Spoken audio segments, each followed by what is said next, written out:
Rudal balistik jarak menengah Rusia Iskander-M kembali menelan korban. Kali ini, militer Rusia merilis rekaman penghancuran peluncur roket ganda kiriman NATO, M270 di wilayah Sumy. Dari Sumy, militer Ukraina menyerang wilayah Kursk, wilayah teritori Rusia. Rekaman tersebut menunjukkan hancurnya sistem peluncuran ganda M270 MLRS di wilayah Sumy. Unit pengintai menempatkan posisi M270 MLRS di kawasan desa Bestrik di wilayah Sumy.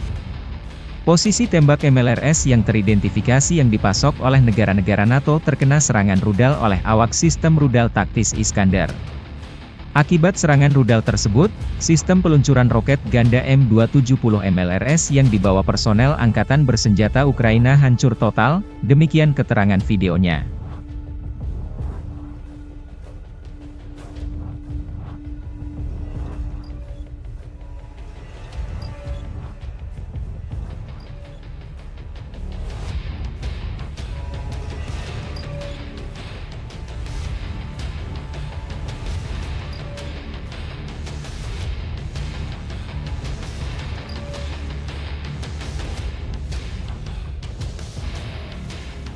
Download Tribun X sekarang, menghadirkan lokal menjadi Indonesia.